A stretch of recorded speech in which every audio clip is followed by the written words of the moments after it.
আজি মিন্টু বৰ্মনে বিয়োগৰ ফলকৰ এই তিনি ঘৰটো পঢ়াচোন।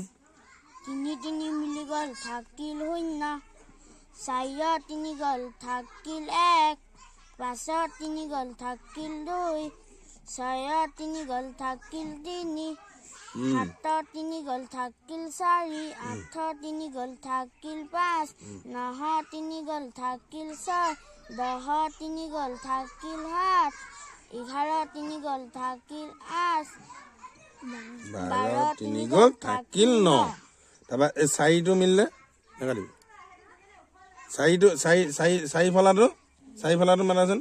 এতিয়া চাৰি ফলাটো চাৰি চাৰি মিলি গ'ল থাকিল শূন্য, পাঁচৰ চাৰি গ'ল থাকিল এক, ছয়ৰ চাৰি গ'ল থাকিল দুই, সাতৰ চাৰি গ'ল থাকিল তিনি, আঠৰ চাৰি গ'ল থাকিল চাৰি, নহৰ চাৰি গ'ল থাকিল পাঁচ, দহৰ চাৰি গ'ল থাকিল ছয়, 11 চাৰি গ'ল থাকিল 7, 12 চাৰি গ'ল থাকিল 8, 13 চাৰি গ'ল থাকিল 9। এতিয়া সকলোৱে বুজি পাইছা নহয়?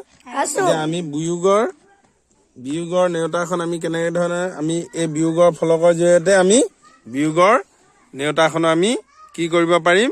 পঢ়িব পাৰিম। হয় নে নহয় বাৰু? সকলোৱে এতিয়া আকৌ আমাৰ সকলোৱে এঘৰ এঘৰকৈ পঢ়ি যাব লাগিব। হয় নে নহয়?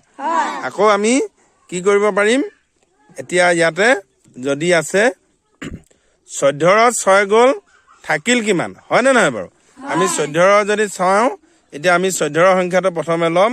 14ৰ পৰা আমি আহি থাকিম এনেকে প্ৰথমে 14ৰ পৰা চালো 9 বিয়োগ যোৱাটো। আমি 14ৰ পৰা কিমান বিয়োগ যোৱাটো কৈছো? 6 বিয়োগ যোৱাটো কৈছো। হয় নে নহয় বাৰু? এতিয়া 14ৰ পুনত আমি আহি থাকিব লাগিব, এনেদৰে আহি থাকিম এই 6 ঘৰৰ পুনত, এই 6 ঘৰৰ পুনত। হয় নহয়?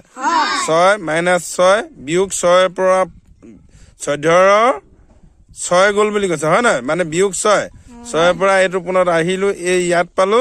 ইফালে 14ৰ পৰা আহি আমি ক'ৰ পালো? এইটো পুনত আহি এই ঘৰটো পালো। হয় নে নহয় বাৰু? আমি এই 14ৰ ফালৰ পৰা আহি আমি ক'ৰ পালোহি? ইয়াত পালোহি, আৰু 6 ঘৰৰ পৰা আহি আমি ইয়াত পালোহি। এতিয়া আমি কিমান সংখ্যা পালো? 14ৰ 6 গ'লে থাকিল কিমান? 8। হয় নে নহয়? আমি এতিয়া বিয়োগৰ ফলকখন আমি তেনেধৰণে আমি পঢ়িব পাৰো। হয় নহয়? এতিয়া আমি ইয়াৰ পিছত আকৌ বেলেগ এটা পঢ়িম দেই। আমি 10ৰ 4 গ'লে থাকিল কিমান বাৰু? 10ৰ 4 গ'লে আমি চাব লাগিব ক'লৈ আহিম? এইটো পুনত 6। 10ৰ পৰা আহিলো, আমি ইয়াত পালোহি। 4ৰ পৰা আহি আমি ইয়াত পালোহি। এতিয়া 10ৰ 4 গ'লে থাকিল কিমান? 6। হয় নে নহয় বাৰু? এতিয়া আমি এখন আমি এনেকে মোহাৰি দিলে মোহা খাই যাব। এতিয়া এইটো ধুনীয়াকে মোহাৰি দিলো। আমি এই বিয়োগৰ ফলকখন আমি মোহাৰি দিলো। এতিয়া আকৌ মোহা খাই গ'ল। হয় নে নহয়? ধন্যবাদ।